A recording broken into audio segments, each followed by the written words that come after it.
Good afternoon, guys. Let's start my trade, which I have been traded in the gold. Basically मैंने gold में क्या किया था कि एक शॉर्ट ट्रेड लिया था depending on the situations, market price actions. Depending on that basically मैंने क्या किया था कि गोल्ड में एक शॉर्ट ट्रेड लिया था. मैं आपको एक बार ट्रेड दिखा दूँ. ये मेरा ट्रेड था, ठीक है, जो कि अप्रॉक्सीमेटली 1:2 का ट्रेड सेटअप था. तो यहाँ पे मुझे वो ट्रेड सेटअप मिला, बैठा, तो फिर मैं क्या किया कि इस ट्रेड को राइड किया और कंप्लीट टारगेट तक मैं इधर बैठा रहा. बेसिकली सबसे पहले तो ऑन 15 मिनट टाइम पे मैं बताना चाहूँगा कि ये मैंने ट्रेड क्यों लिया, इसके पीछे क्या लॉजिक था. सिंपल, यदि आप मेरे पिछले वीडियो देख रहे होंगे तो मैंने क्रिप्टो के अंदर काफ़ी ज़्यादा इस टाइप की स्ट्रैटेजी मैंने उसमें डिस्कस की हुई है और मैं बेसिकली इसी स्ट्रैटेजी पे ही ट्रेड करता हूँ मोस्टली. तो गोल्ड में भी हमने क्या किया, वही सेम स्ट्रैटेजी हमने अपनी देखी और फिर उसके बाद मैंने क्या किया कि इसको अप्लाई किया. तो सबसे पहले यदि आप इधर देख पा रहे होंगे तो यहाँ पे क्या था कि एक डबल बॉटम लगा हुआ था, ठीक है. और मैं आपको और अच्छे से क्लियरिटी के लिए मैं ये दिखाना चाहूँ तो आप एक बार ऐसे देख सकते हो कि यहाँ पे क्या था कि एक अच्छा खासा डबल बॉटम लगा के और मार्केट जो है ऊपर की साइड जा रहा था, ठीक है. लेकिन ये ऊपर गया भी, लेकिन आप रिसेंट देख सकते हो कि ट्रेंड जो है काफ़ी ज़्यादा एक नेगेटिव का था. यदि आप हायर टाइम फ्रेम में चलोगे तो आप देखोगे कि पूरा ओवरऑल जो ट्रेंड है वो नेगेटिव का है. बेसिकली अभी के लिए हम 15 मिनट में ही रहते हैं, ज़्यादा कंफ्यूजन ना हो आपको इसीलिए. तो 15 मिनट के टाइम फ्रेम में आप ये बड़ी वाली रेड कैंडल देख के आपको लग रहा होगा कि जो ट्रेंड है वो नेगेटिव का है, मार्केट में फियर का माहौल है, ठीक है. तो यहाँ पे जब मार्केट डबल बॉटम लगा के और फिर उसके बाद ये ऊपर गया, ठीक है.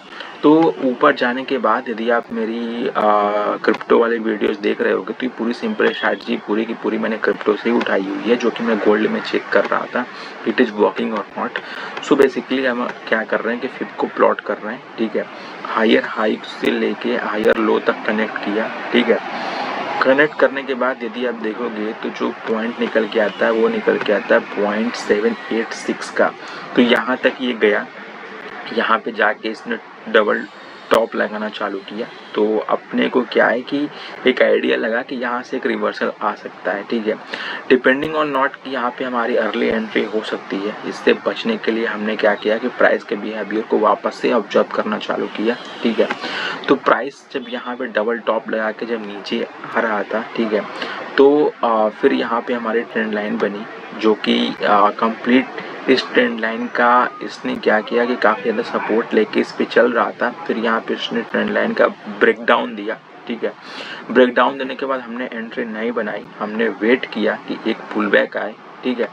और उस पुल बैक को आने के बाद हमने क्या किया कि यहाँ पे जो है एंट्री बनाई और एंट्री बना के हम ट्रेड में बैठे और हमारा सिंपल टारगेट ये यहाँ का बॉटम था, क्योंकि मार्केट में काफ़ी ज़्यादा सेंटीमेंट बेयरिश था और काफ़ी ज़्यादा मोमेंटम में बेयरिशनेस वाली ही थी. और आप देख सकते थे कि यहाँ पे मार्केट 200 EMA के आसपास काफ़ी ज़्यादा स्ट्रगल कर रहा था कि 200 EMA के ऊपर जाए या नीचे आए. तो बेसिकली ट्रेंड के अकॉर्डिंग हमने हमारा सेटअप देखा, प्राइस के बिहेवियर देखी, ट्रेंड लाइन पे भी हमने पुल बैक का वेट करके देखा. और बेसिकली यहाँ पे भी ऊपर में फिब के इम्पोर्टेंट लेवल 0.786 पे भी हमने क्या हुआ कि डबल टॉप बनते हुए देखा. तो ये बाकी ये 3-4 पॉइंट के कंफर्मेशन के बिहाफ पे हमने क्या की एंट्री बनाई और इस ट्रेड को राइड किया और प्रॉफिट को बुक किए. तो बेसिकली यही था ऑन 15 मिनट टाइम फ्रेम कि हमने इस ट्रेड को कैसे आइडेंटिफाई किया, ठीक है. Not based on the only trend line thing but also based on the Fibonacci level, based on this support level and market जहाँ तक ट्रैवल किया वहाँ तक. इन सारी चीज़ों के बिहाफ पे हमने क्या किया कि ट्रेड को एनालाइज करके और इसके अंदर हमने एंट्री बना के और टारगेट तक का वेट किया, ठीक है. तो वो था बेसिकली 15 मिनट के टाइम फ्रेम पे कि हमारा जो ट्रेड का मैक्सिमम एग्जीक्यूशन रहता है वो इंट्राडे बेसिस पे रहता है या swing max to max 1 to 2 days.